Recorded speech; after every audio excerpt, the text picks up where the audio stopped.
નમસ્કાર. તો કેમ છો વિદ્યાર્થીઓ? હાલમાં તમે જાણો છો એ પ્રમાણે તમારો સાયન્સનો પેપર ગયો છે, જે બહુ જ મસ્ત પેપર હતો. અને એમ કહેવાય કે અત્યાર સુધી સાયન્સનો પેપર લખવામાં વિદ્યાર્થીઓને સમય ઘટતો હતો.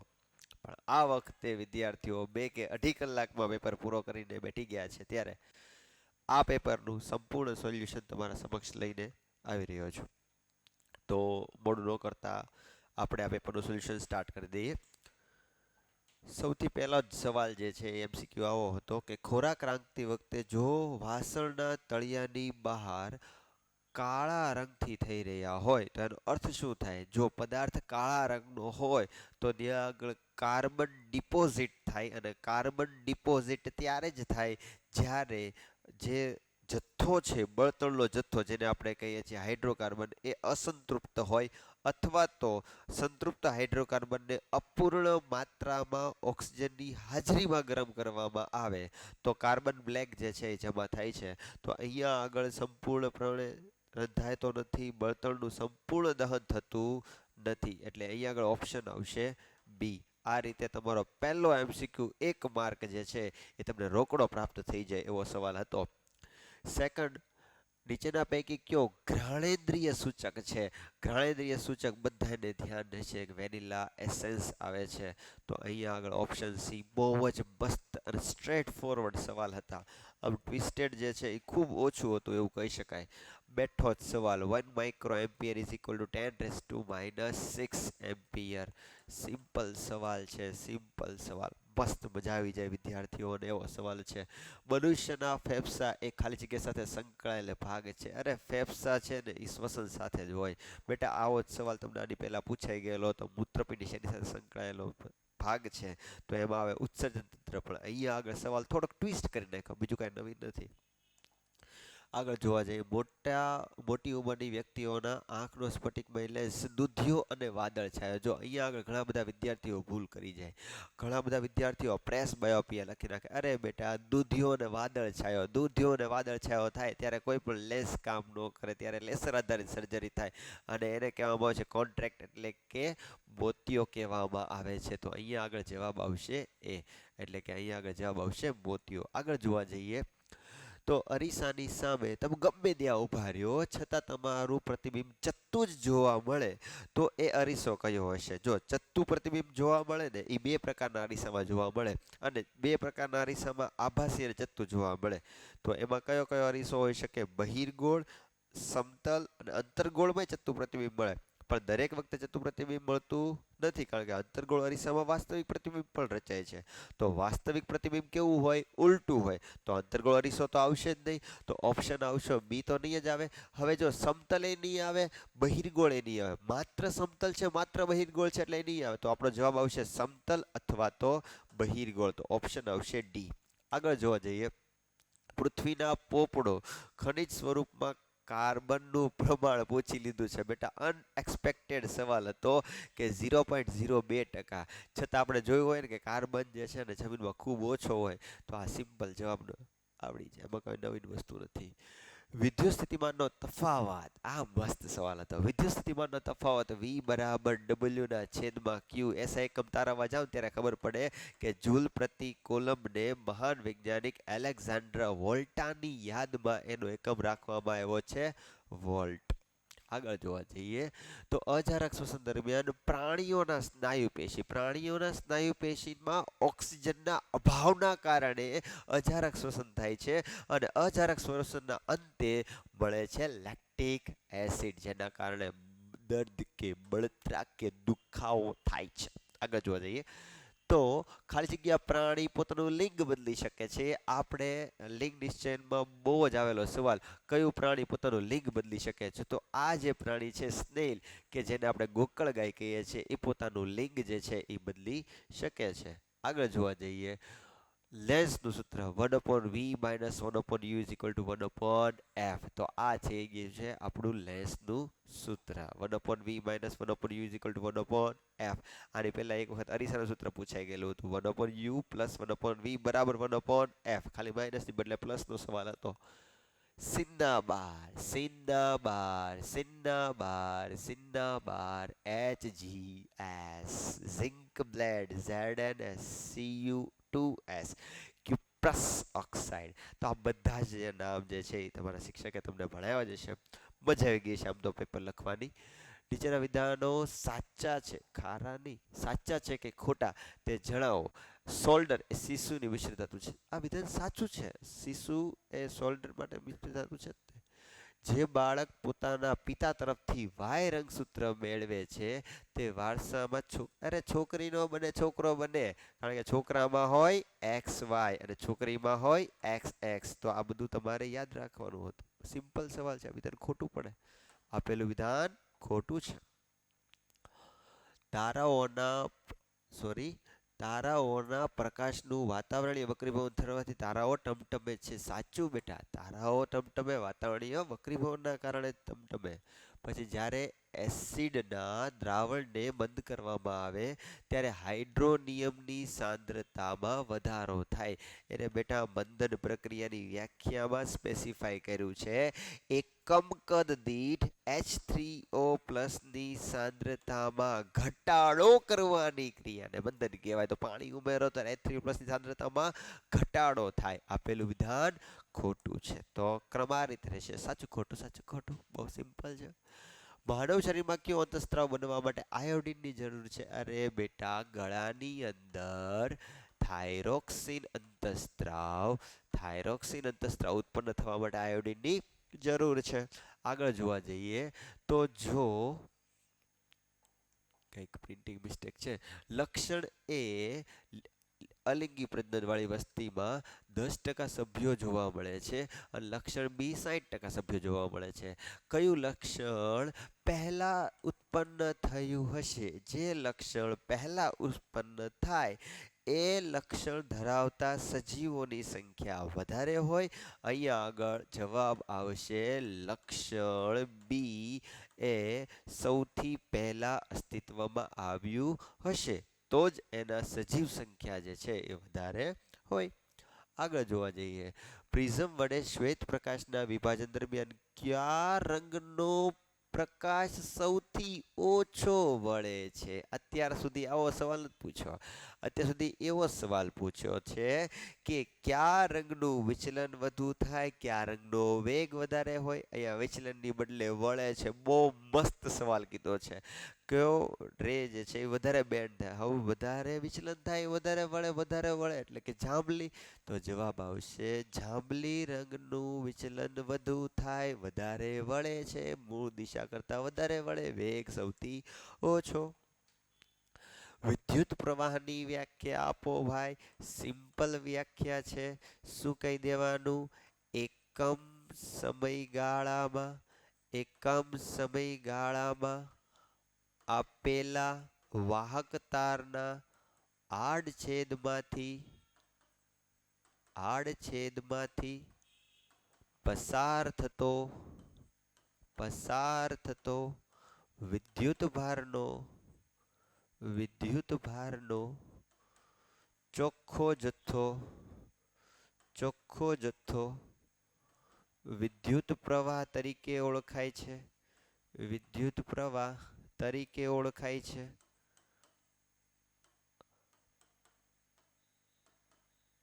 સિમ્પલ સવાલ છે અને એનો જવાબ એ સિમ્પલ છે. મજા જ આવી જાય. આગળ જોવા જઈએ, જોડકાઓ. સાઇટોકાઇન્સ જે છે ને એ કોષ વિભાજન કરે છે અને ઝિબ્રેલિન છે ને એ વૃદ્ધિ કરે છે. ઓક્સિન જે છે ને એ પ્રકાશનું વર્તન દર્શાવે છે, પણ આપણને કંઈ પૂછ્યું નથી. અને કરમાઈ જવા માટે એબ્સિસિક એસિડ આવે છે, એટલે ઓપ્શન બી તો નહીં જ આવે. આગળ જોવા જઈએ, જે સજીવો પોતાનો ખોરાક જાતે બનાવે એને કહેવાય ઉત્પાદક સજીવ, અને જે સજીવ બીજા સજીવ પર આધાર રાખે છે અને વનસ્પતિનો જ ખોરાક તરીકે ઉપયોગ કરે છે, તો અહીંયા આગળ આવશે તૃણાહારી. પ્રાણીઓનો ખોરાક તરીકે ઉપયોગ કરે તો આવે માંસાહારી, પણ અહીંયા આગળ વનસ્પતિનો ખોરાક તરીકે ઉપયોગ કરે છે એટલા માટે આવે છે તૃણાહારી. આગળ જોવા જઈએ તો હવે 2 માર્ક્સના સવાલ. બહુ મસ્ત સવાલ છે, મજા આવશે. જો, એક કથ્થાઈ રંગનું તત્વ X ને હવામાં ગરમ કરતા કાળા રંગનું બને છે. કોપરને હવાની હાજરીમાં ગરમ કરતા Cu2O બને છે, કોપર ઓક્સાઇડ બને છે.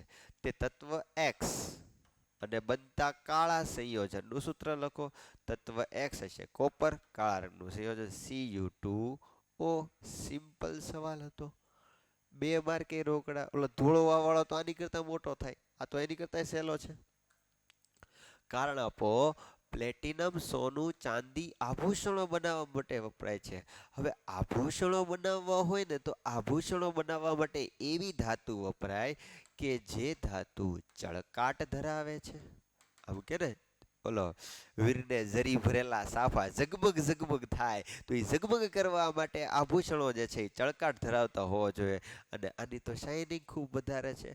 હવે ઉદાહરણ તરીકે સાહેબ એવું નથી, લોખંડ છે ને એને ઘહી રાખો ને તોય ઝગમગ થાય, પણ એ ઝગમગ થાય પછી થોડાક દિવસ પછી ડલ પડી જાય. શું કામ? એનું ઓક્સિડેશન થઈ જાય, હવાની હાજરીમાં કાટ લાગી જાય. આ આભૂષણો જે છે એ પ્રતિક્રિયાત્મક છે. ક્રિયાત્મક છે, મતલબ કોઈની હારે પ્રક્રિયા ન કરે, એટલે કે એમ પણ કહી શકાય કે અક્રિયાશીલ છે. કોઈની હારે પ્રક્રિયા ન કરે, નિષ્ક્રિય છે, ઉમદા છે. ઉમદા શબ્દ યાદ રાખજો, ઉમદા વાયુ, ઉમદા ધાતુઓ છે, કોઈની હારે પ્રક્રિયા ન કરે.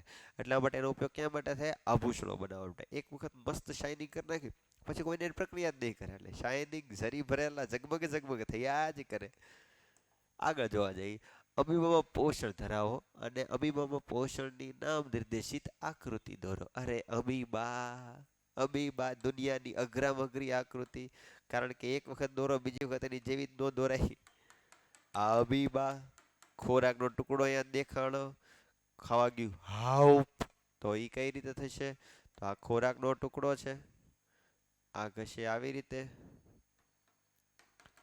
આ જે બનાવ્યા એને કહેવાય કુટપાદ, એટલે કે ખોટા પગ. અને પછી એની પછી એ હાપ કરી જશે, તો એ હાપ વાળી આકૃતિ બેટા.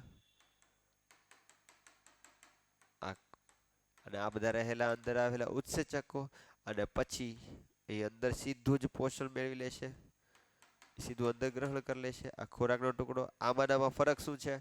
આ અપાચિત છે, આ પાચિત થયેલો ખોરાક છે. સિમ્પલ. પછી નીચેની આકૃતિ જુઓ. આ આકૃતિ જોવાની છે અને નીચેના સવાલના જવાબ દેવાના છે. શું છે આકૃતિ?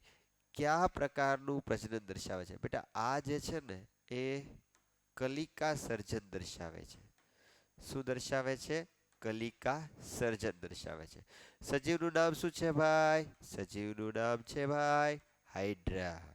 એકલ સજીવો દ્વારા ઉપયોગમાં લેવાતી પ્રજનન પદ્ધતિઓના નામ આપો. અરે ભાઈ, એકલ સજીવો દ્વારા પ્રજનનમાં ઉપયોગમાં લેવામાં આવેલી પદ્ધતિઓ 4 ની 6 નામ આપી દઈએ ભાઈ.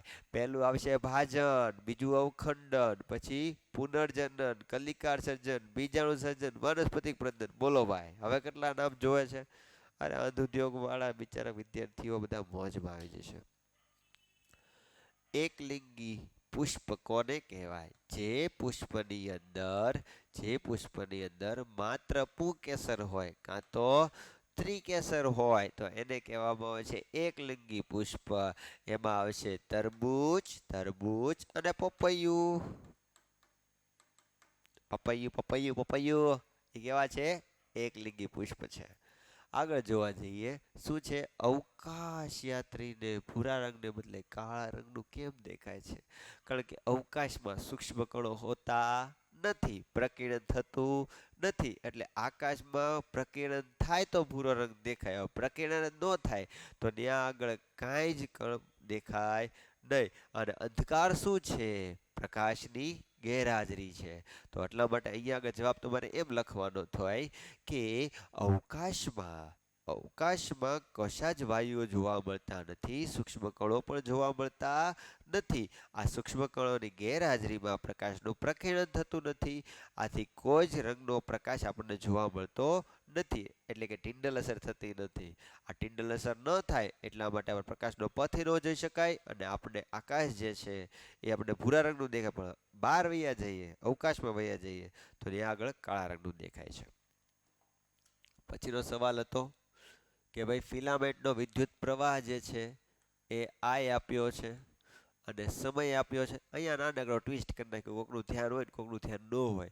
આમાં 10 મિનિટ આપણે પેપરમાં બુકમાં આપેલો છે, અહીંયા આગળ 20 મિનિટ કરી નાખ્યું. 0.5 એમ્પિયર સમય આપ્યો છે 20 મિનિટ. 20 મિનિટ એટલે કેટલા થાય? 20 મિનિટ એને ગુણ્યા 60 સેકન્ડ, 6 દુ ને 12, 120, બીજું જડી ગયું એટલે 1200 સેકન્ડ. ક્યુ બરાબર શું થાય? IT. I એટલે 5/10 ગુણ્યા 1200, 12 પંચાને 60, 600 કુલમ. કેટલો વિદ્યુત ભાર પસાર થતો હોય છે ભાઈ 20 મિનિટની અંદર? 600 કુલમ વિદ્યુત ભાર પસાર થતો હોય છે. આ થઈ ગયો જવાબ. આગળ જોવા જઈએ. આ સવાલમાં છે ને ઘણા બધા હારા વિદ્યાર્થીઓ છે ને એ થાપ ખાઈ ગયા. બહુ મસ્ત સવાલ હતો. ઉપરના કોષ્ટકમાં માહિતીનો ઉપયોગ કરી નીચેના જવાબ આપો. લોખંડ અને પારામાંથી કયું વધારે વાહક? વધારે વાહકતા હોય તો અવરોધકતા સૌથી ઓછી. લોખંડ, પારો. અવરોધકતા કોની ઓછી છે? લોખંડની. તો અહીંયા આગળ લોખંડ જે છે એ સૌથી વધારે ઉત્તમ વાહક કહેવાય. કયું દ્રવ્ય શ્રેષ્ઠ વાહક છે? શ્રેષ્ઠ એટલે અવરોધકતા સર હાવ ઓછી. એ સર મેગ્નેશિયમ મૂકી દો. પણ ભાઈ જ્યારે પણ કમ્પેરિઝન કરવાની થાય ને ત્યારે છે ને ઘાતાંક જોવાના. ઘાતાંક સરખા હોવા જોઈએ. હવે આનો ઘાતાંક તો 10⁻8 કરવા જા ને તો જવાબ આવી જાય અહીંયા આગળ 184 ગુણ્યા 10⁻8 ઘાત. હવે કમ્પેરિઝન કરો, સૌથી ઓછું કયું આવશે બેટા? ચાંદી. તો આપણા કોષ્ટક પ્રમાણે સૌથી ઓછી અવરોધકતા વાળું શ્રેષ્ઠ વાહક કયું છે? ચાંદી છે. આગળ જોજો. સમજાવો સોલેનોઇડ. નળાકાર સ્વરૂપે પાસે વીંટળાયેલા અત્યંત નજીક રીતે વીંટળાયેલા નળાકાર સ્વરૂપે આંટાઓવાળી રચના જે બને એને કહેવાય સોલેનોઇડ. અને આ સોલેનોઇડની અંદર આપણને કોઈ એક વિસ્તાર જે છે મતલબ એક ભાગ જે છે એ ઉત્તર ધ્રુવ બનશે, બીજો ભાગ જે છે એ કયો ધ્રુવ બનશે? દક્ષિણી ધ્રુવ બનશે. ફરીથી કહું છું, પાસે વીંટળાયેલા વર્તુળાકાર આંટાઓ વડે બનતા નળાકારને સોલેનોઇડ કહે છે. સોલેનોઇડની ખાસિયત એવી છે જ્યારે આપણે વિદ્યુત પ્રવાહ પસાર કરતા હોઈએ ત્યારે તે ચુંબક તરીકે વર્તે છે. જેવું વિદ્યુત પ્રવાહ બંધ, ચુંબકીય ક્ષેત્ર બંધ. આમાંથી N માંથી નીકળે, S માં દાખલ થાય. અંદરની બાજુ ચુંબકીય ક્ષેત્ર રેખાઓ કેવી જોવા મળે છે? એકબીજાને સમાંતર અને એકબીજાને સમાન અંતરે જોવા મળે છે. તો આ રીતે સોલેનોઇડ સમજી દે. આગળ જોવા જઈએ. કચરાની નિકાલવાની સમસ્યા ઓછી કરવા માટે તમે શું યોગદાન આપશો? અરે કચરો ઓછો કરશું એમ નહીં, પણ હું કરશું?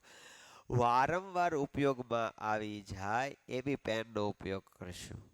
અને કાગળને વારંવાર ઉપયોગમાં લઈ શકાય એવી રીતે વાપરશું. એટલે શું? ગમે ત્યાં લખીને અડધા પેજે લખી સીધું જવા દેવાનું એવું નહીં કરવાનું. અહીંયા જવાબ લખવાનો હતો કે કચરાની સમસ્યાને ઓછી કરવા માટે તમે શું કરશો? તો આમાં ઘણા બધા પ્રોસેસ છે. તમારે જૂની સિલેબસની અંદર 5Rની પદ્ધતિ આપી હતી. ઓછું કરવું, પછી રીયુઝ કરવું, રિસાયકલ કરવું. એમાંથી તમારે અહીં આગળ કોઈ પણ બે પદ્ધતિ જે છે એ તમારે લખી નાખવાની છે. પહેલાં તો આપણે એમ કહીશું કે રીયુઝ કરવાનું. આપણે જે પણ વસ્તુ ઉપયોગમાં લઈએ છીએ એનો વારંવાર ઉપયોગ કેવી રીતે કરી શકાય? તો એવું કહેવું કે ભાઈ આપણે વારંવાર પહેરી શકાય એવા ડાયપરનો ઉપયોગ કરી શકાય, વારંવાર રિફિલ કરી શકાય એવી પેનનો ઉપયોગ કરી શકાય, પછી વારંવાર ઉપયોગમાં આવે તેવી બ્લેડનો ઉપયોગ કરી શકાય. પછી છે રીડ્યુસ એટલે શું? જરૂરિયાત વગરના. ઓકે. પછી આપણે છે ને કપડાં જે છે એ ફેંકી ન દેતા, દાનમાં દઈ દઈએ, કોઈ બીજા વ્યક્તિઓને કામમાં આવે છે. શાકભાજીના કચરાઓ જે છે એને જમીનમાં દાટીને પોષક દ્રવ્યો વધારી શકાય છે. આવા ઘણા બધા પ્રોસેસ છે. તમે ઘણી બધી લખ્યું હોય છે પેપરની અંદર, પણ આમાં તમને મને નથી લાગતું કે આમાં તમારા બોર્ડવાળા કાંઈ પણ માર્ક કાપી શકે, કારણ કે તમે બધાએ લખીને તો મસ્ત મજાનું આવ્યા જ છો. નીચે આપેલા નિવસન તંત્રમાંથી કુદરતી નિવસન તંત્ર અને કૃત્રિમ નિવસન તંત્ર કયું છે? જો ભાઈ, કુદરતી નિવસન તંત્રમાં જંગલ આવે, બગીચો માણસે બનાવ્યો ભાઈ, માછલીઘર માણસે બનાવ્યો ભાઈ, સમુદ્ર કુદરતી આવે. કેવો સવાલ! 2 માર્ક રોકડા. વિચાર તો કરો, આનાથી હેલો સવાલ શું હોઈ શકે? નકરી મજા જ આવે તમને. માનવ શ્વસન તંત્રના અંગોના નામ આપો. બાહ્ય નાસિકા છિદ્ર, નાસિકા કોટર, કંઠનળી, શ્વાસનળી, શ્વાસવાહિકાઓ, વાયુ કોષ્ઠો, ફેફસા, ઉરોદર પટલ. બસ ફરીથી કહું છું, બાહ્ય નાસિકા છિદ્ર, નાસિકા કોટર, કંઠનળી, પછી શ્વાસનળી, શ્વાસવાહિકાઓ, વાયુકોષ્ઠો, ફેફસા અને ઉરોદર પટલ. આ બધું શ્વસન તંત્રના ભાગમાં આવશે. ઘાટી ઢાંકણ પણ લખી શકાય, પણ મુખ્ય ભાગમાં આટલા આવશે. પછી શું છે, તમને સવાલ એક એવો પૂછાણો છે કે ફ્લેમિંગના ડાબા હાથનો નિયમ લખો. ફ્લેમિંગના ડાબા હાથનો નિયમ. આ શું કરવાનું, તો કહેવાનું કે ભાઈ બંને આંગળી અને અંગૂઠો પરસ્પર લંબ રહે તે રીતે ગોઠવો. બંને આંગળી અને અંગૂઠો પરસ્પર લંબ રહે તે રીતે તમે ગોઠવો ને, તો ફર્સ્ટ ફિંગર જે છે ને, તર્જની જેને કહો છો, એ તર્જની કઈ દિશામાં આવશે? તર્જની જે છે એ ચુંબકીય ક્ષેત્રની દિશામાં આવશે. મધ્યગા જે છે એ વિદ્યુત પ્રવાહની દિશામાં આવશે. આ દિશામાં આવશે ચુંબકીય ક્ષેત્ર. ચુંબકીય ક્ષેત્રને કહેવાય વિદ્યુત બી. બીજી આંગળી જે છે વિદ્યુત પ્રવાહ. અંગૂઠાની દિશામાં શું મળશે? ચુંબકીય બળ. તો તમારે આવી રીતે આકૃતિ દર્શાવી દો, ચાલે. પછી આમાં પછી બહુ રેખા અને આ લાઈન ને બધું કંઈ કરવાની જરૂર નથી. પછી 3 માર્કના સવાલ, એ પણ બહુ સિમ્પલ. અરે જુઓ બેટા, સંયોગીકરણની પ્રક્રિયા, જે રાસાયણિક પ્રક્રિયા દરમિયાન બે કે તેથી વધુ પ્રક્રિયકો ભેગા થઈને એક જ દીપકનું નિર્માણ કરે એને કહેવાય સંયોગીકરણની પ્રક્રિયા. 2 ઉદાહરણ આપ્યા છે બેટા, આપણે એક ઉદાહરણ લખીએ. CaOS પ્લસ H2OL, આ બંને ભેગા થાય બની જાય CaOH ટ્વાઇસ એક્વિયસ પ્લસ ઉષ્મા. પેલો એક આ ઉદાહરણ છે. અને બીજા ઉદાહરણની અંદર દહનની પ્રક્રિયા, C+O2 gives CO2. આ પ્રક્રિયા જે છે એ પણ દહનની પ્રક્રિયા, પણ સંયોગીકરણની પ્રક્રિયા છે. બસ. પછી છે આ ટ્રિકી સવાલ અને સહેલામ સહેલો સવાલ. શું છે ભાઈ કે એક્સ અને વાય આપેલા છે, ઇલેક્ટ્રોન નામ છે, કયું તત્વ ધાતુ છે? જેની બાહ્ય તબક્કામાં 1, 2 કે 3 ઇલેક્ટ્રોન હોય તો ધાતુ. તો હવે તત્વ એક્સ છે ને એ ધાતુ છે. અધાતુ તત્વ વાય, બાહ્ય તબક્કા 5, 6, 7. સિમ્પલ. એક્સ અને વાય દ્વારા કયું સંયોજન બને છે? હવે એક્સ કયું સંયોજન છે? જો 2, 8, 1 એટલે આ હશે સોડિયમ. 2, 8, 7, 2 ને 8, 10 ને 7, 17. 17 એટલે ક્લોરીન. તો આમાંથી કયું સંયોજન બનશે? Na અને ક્લોરીનમાંથી શું બને? અરે ભાઈ NaCl, સોડિયમ ક્લોરાઇડ, સામાન્ય ક્ષાર. બસ છે ને, બેઠી જ પ્રવૃત્તિ ભાઈ, બેઠી જ પ્રવૃત્તિ. અને જેમ કહેતા હોય ને કે પ્રવૃત્તિમાંથી ન પૂછાય, જોઈ લો ભાઈ, આ પ્રવૃત્તિમાંથી જ પૂછાય. એવું ન હોય કે કન્ટેન જ વાંચો, પ્રવૃત્તિ વાંચવી પડે ભાઈ. પ્રવૃત્તિ વગર કઈ હાલે નહીં. જોઈએ, કઈ કસ્તરીમાં લોખંડની ખીલીનો રંગ બદલાય છે? અરે ભાઈ કસનળી બી અને કસનળી એમાં જ રંગ બદલાય છે. બી અને સી માં રંગ બદલાતો નથી. આ સાથે સંકળાયેલ રાસાયણિક પ્રક્રિયાનું નામ લખો.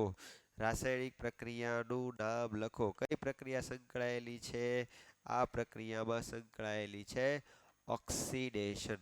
એ સર કાટ લાગવો પ્રક્રિયા ન કહી શકાય. અરે ભાઈ કાટ લાગવો એટલે ઓક્સિડેશનની પ્રક્રિયા થાય. ઉપરોક્ત રાસાયણિક સમીકરણ માટે જરૂરી પરિસ્થિતિઓ કઈ કઈ છે? ભાઈ શું જોઈએ? ભાઈ કાટ લાગવા માટે ભેજ જોઈએ, પાણી નહીં, ભેજ જોઈએ. અને શું જોઈએ? ઓક્સિજન જોઈએ. તો આ પ્રક્રિયા થાય. અને વગર નો થાય. સર લોખંડ વગર ન થાય. અરે ભાઈ લોખંડ વરરાજાને થોડો ભૂલી જવાય જાનમાં, લોખંડ તો જોઈએ જ તે ને.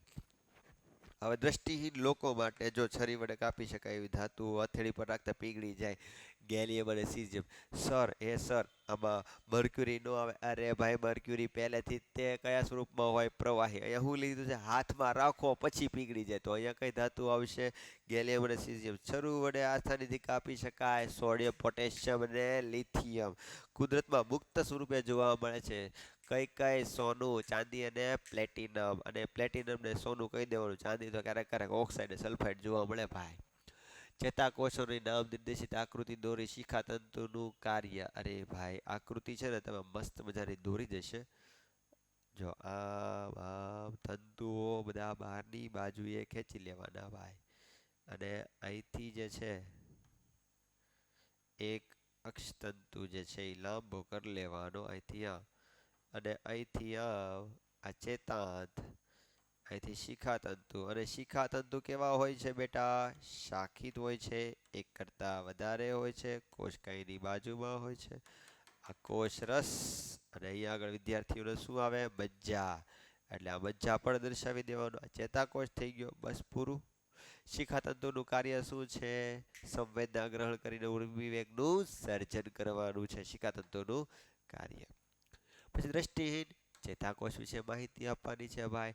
ઉર્મિવેગ ઉત્પન્ન કરે, આ રાસાયણિક સંદેશા દ્વારા અઉર્મિવેગનો વેગ વધારે, અક્ષતંતુ જાય, ચેતાંત સુધી પહોંચે, ચેતો રસાયણ ઉત્પન્ન કરે ચેતોપાગમમાં, અને બીજા ચેતાકોષ દ્વારા બીજા ઉર્મિવેગ ઉત્પન્ન થાય. તરુણાવસ્થા સમયે છોકરાઓમાં કયા પરિવર્તન જોવા મળે છે? છોકરાઓમાં પરિવર્તન કીધા છે, ગોળ જાતીય લક્ષણો નથી કીધા. અહીંયા આગળ ભૂલ ખાઈ જાઓ ભાઈ. તમને છોકરાઓમાં પરિવર્તન કીધા છે તો સૌથી પહેલા એમ કહેવાનું, શારીરિક વૃદ્ધિ ધીમી થાય છે, લૈંગિક પરિપક્વતામાં વધારો થાય છે, અવાજ ઘેરો થાય છે, વજનમાં વધારો થાય છે, છાતીની પહોળાઈમાં વધારો થાય છે. અહીંયા આગળ આ જે કંઠનળીનો ભાગ છે જે ઉપસી આવે છે ભાઈ, દાઢી મૂછ આવે છે, જરનાંગની આસપાસ વાળ ઉગવાની શરૂઆત થાય છે, અને શિશ્ન ઘણી વખત ઉર્ધ્વસ્ત થાય છે અથવા તો પ્રસંગોપાત ઉર્ધ્વસ્ત થાય છે. તો આ જે છે એ યાદ રાખવાનું છે છોકરાઓમાં પરિવર્તનમાં. ત્યાર પછી છે તફાવત આપો. નર પ્રજનનતંત્ર, માદા પ્રજનનતંત્ર. મોસ્ટ ઓફ અત્યાર સુધી ખાલી નર પ્રજનનતંત્ર, માદા પ્રજનનતંત્ર પૂછેલું હોય. નર પ્રજનનતંત્ર, માદા પ્રજનનતંત્ર. ઘણા બધા આવો મુદ્દો લખ્યો છે કે નરમાં જોવા મળે નર પ્રજનનતંત્ર, માદામાં જોવા મળે માદા પ્રજનનતંત્ર. અરે ભાઈ, નર પ્રજનનતંત્રમાં મુખ્ય અંગ શુક્રપિંડ છે. માદા પ્રજનનતંત્રમાં મુખ્ય અંગ જે છે એ અંડપિંડ છે. નર પ્રજનનતંત્રમાં નળાકાર જેવી રચના હોય છે જેને કહેવામાં આવે છે શિશ્ન. માદા પ્રજનનતંત્રની અંદર યોનિ માર્ગની રચના હોય છે. નર પ્રજનનતંત્ર દ્વારા શુક્રકોષો જે છે એ ત્યાગ કરવાની રચના હોય છે, જ્યારે માદા પ્રજનનતંત્રની અંદર શુક્રકોષો ફલિતાંડ બનાવી શકે એટલા માટે કોથળી જેવી રચના હોય છે જેને ગર્ભાશય કહે છે. તો આ બધા તફાવતના મુદ્દા તમે લખી શકો. આવો ન લખતા નરમાં જોવા નર પ્રજનનતંત્ર એવું બધું. હવે નીચેનામાંથી કઈ પરિસ્થિતિઓ ક્યારે વપરાય? કારની હેડલાઇટમાં કયો અરીસો વપરાય છે? અંતર્ગોળ અરીસો વપરાય છે. કારની હેડલાઇટમાં અંતર્ગોળ અરીસો વપરાય છે. પાછળનું દ્રશ્ય જોવા માટે બહિર્ગોળ અરીસો વપરાય છે, કારણ કે વસ્તુ ગમે ત્યાં હોય નજીક જોવાની છે. સોલાર ભઠ્ઠીમાં કિરણો કેન્દ્રિત કરવાના હોય એટલે કે અંતર્ગોળ અરીસો જોવાય છે. વિચાર કરો કેટલી વાર લાગી? મને લગતા વાર નથી લાગી, તમને તો શું લાગે? મતલબ આવો સવાલ પસંદ કરાય, 3 માર્ક, 3 રોકડા. બહિર્ગોળ લેન્સ વડે F1 અને 2F1 ની વચ્ચે વસ્તુ મૂકતા તેની કિરણાકૃતિ દોરો. અરે ભાઈ, કિરણાકૃતિ માટે શું કરવાનું? આમ લેન્સ બનાવી નાખવાનો. અહીંયા O, F1, 2F1, F2, 2F2. આ બેની વચ્ચે એક લાઈન જેવડી વસ્તુ મૂકી દેવાની, A અને B. એમાંથી કિરણ હમ ને હમ આમ, બીજું O માંથી આમ ને આમ ને આમ.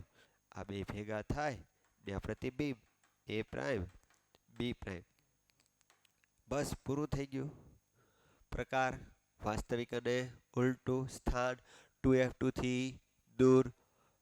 પ્રકાર વાસ્તવિક અને ઉલટું. સ્થાન 2F2 થી દૂર, વસ્તુ કરતા મોટું. ગોલી અરીસા વડે પરાવર્તન માટે સંજ્ઞા પદ્ધતિ જણાવો. સંજ્ઞા પદ્ધતિ કેટલી છે? 6.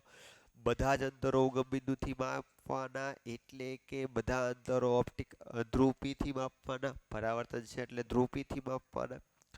વસ્તુને હંમેશા ડાબી તરફ રાખવાની. આપાત કિરણની દિશામાંના અંતરો ધન એટલે કે જમણી બાજુના અંતરો ધન. આપાત કિરણની વિરુદ્ધ દિશામાં એટલે કે ડાબી બાજુના અંતરો ઋણ. ઉપરની લંબ ઊંચાઈઓ ધન, નીચેની લંબ ઊંચાઈઓ ઋણ. થઈ ગયું પૂરું. પછી છે વિદ્યુત હીટરમાં પ્રાપ્તિ સ્થાન સાથે 4 એમ્પિયરનો વિદ્યુત પ્રવાહ ખેંચે ને ત્યારે બે છેડા વચ્ચે વિદ્યુત સ્થિતિમાનનો તફાવત કેટલો વોલ્ટ છે? 60 વોલ્ટ. પ્રવાહ જે છે એ 4 એમ્પિયર હોય ત્યારે વોલ્ટેજ જે છે એ 60 વોલ્ટ છે. જો વિદ્યુત સ્થિતિમાનનો તફાવત 120 વોલ્ટ કરી નાખીએ, હવે વોલ્ટેજ કરી નાખીએ 120 વોલ્ટ, તો પ્રવાહ કેટલો ખેંચશે? બેટા જો અહીંયા આગળ ઉપકરણ એક છે, મતલબ અવરોધ જે છે એ સેમ હશે, તો આમાંય અવરોધ સેમ હશે. આ પહેલો પ્રવાહ, પહેલું વોલ્ટેજ, બીજો પ્રવાહ, બીજું વોલ્ટેજ. તો આર નું સૂત્ર થાય આર બરાબર વી અપોન આઈ. તો આ સૂત્રનો ઉપયોગ કરી નાખો, તો આ સૂત્રનો ઉપયોગ કરીને શું બને? આર બરાબર V1 અપોન I1, V2 બરાબર sorry V1 upon I1, V2 upon I2. You have to find I2, so that I2 is equal to I1 into V2 upon V1. What is I1? 4 into 120 upon 60. 0 0 cut, 6 દુ 12, 4 દુ 8, 8 ampere વિદ્યુત પ્રવાહ ખેંચશે. કેવો મસ્ત સવાલ! Ohm કાકા રાજી થઈ જશે. બસ સવાલ છે ને પૂછાઈ ગયેલો છે બીજી વખત.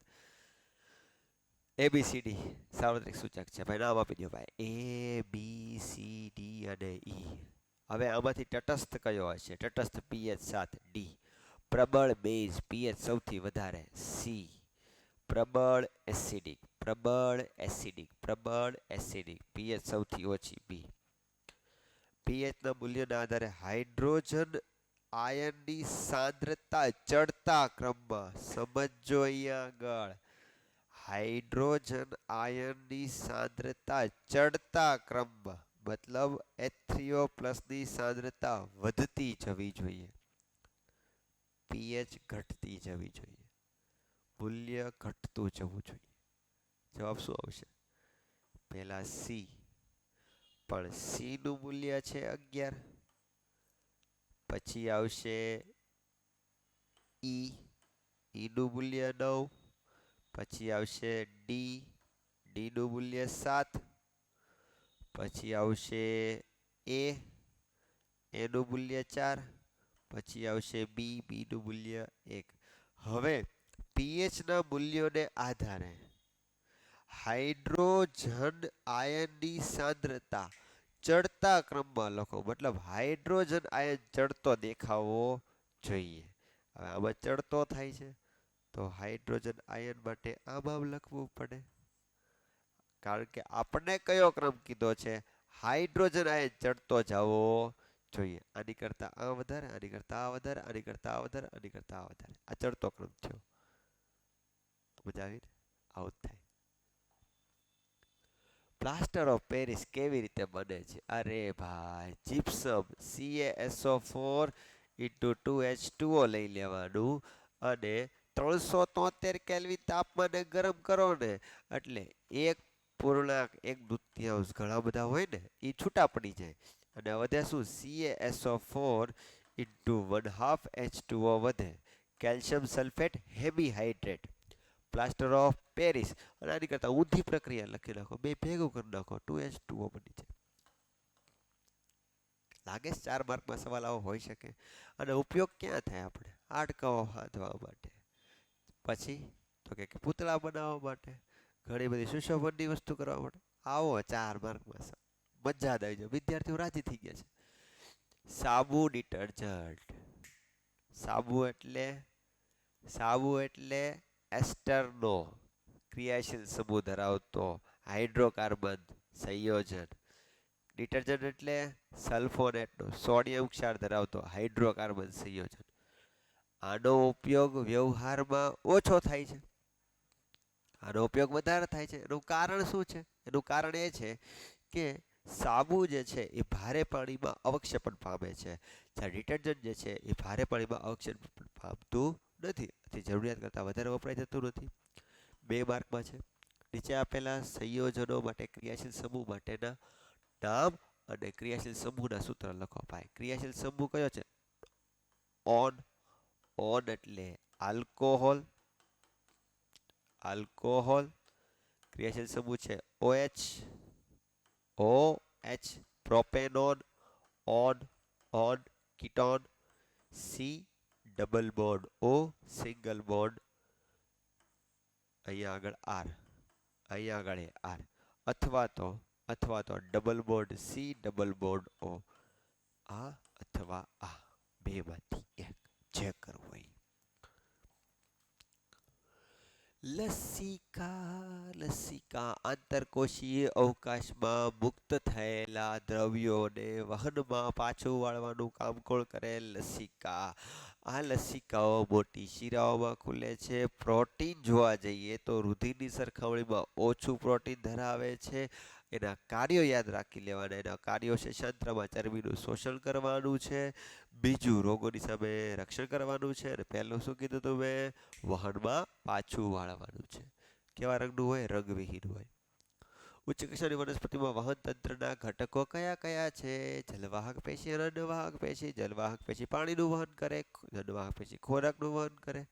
કયા કયા ઘટકો છે? જલવાહિની કી સાથી કોષો અને અન્નવાહક મૃદુતક, એટલે કે ચાલની નલિકા આપણે લઈ લેવાની બાજુમાં. સ્વયંપોષી વિષમપોષી વચ્ચેનો તફાવત. જે સજીવ ક્લોરોફિલ ધરાવતા હોય, પોતાનો ખોરાક પોતાની જાતે તૈયાર કરી શકતા હોય તેવા સજીવોને કહેવાય સ્વયંપોષી.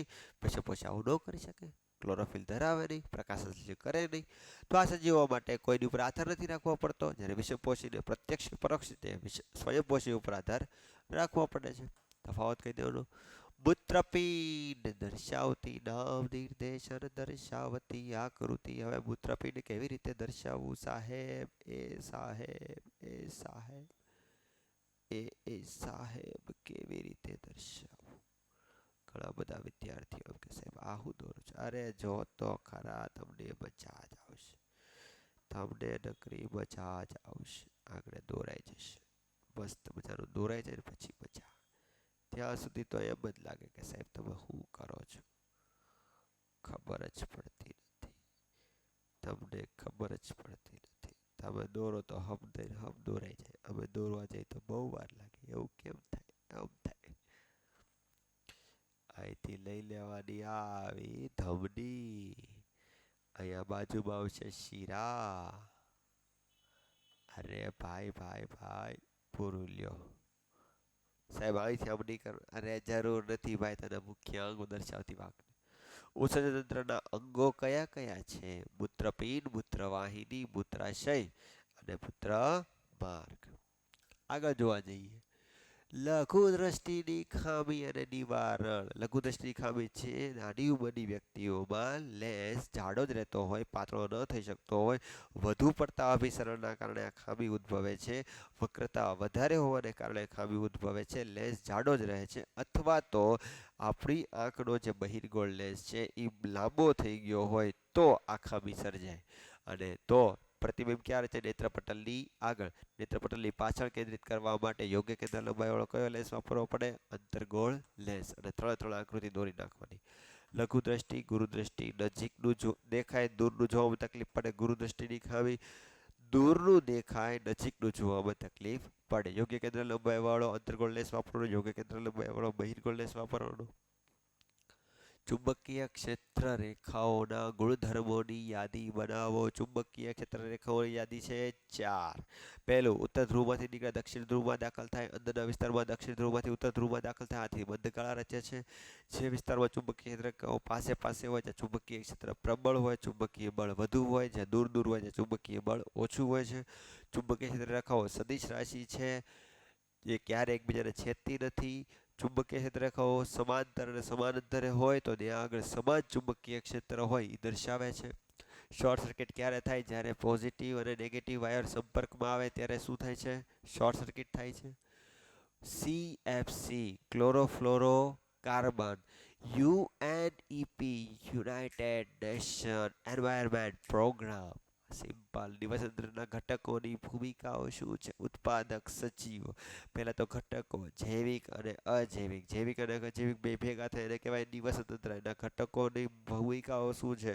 એ ઘટકો ક્યાં ઉપયોગમાં આવે છે? હવે જૈવિક ઘટકો છે ને એ સજીવમાં ઉત્પાદક જે છે એ ખોરાક બનાવશે, મતલબ જે પોષક દ્રવ્યો છે એને ગ્રહણ કરશે. એનું ભક્ષણ કોણ કરશે? ઉપભોગીઓ. એમાંથી કોણ મેળવશે?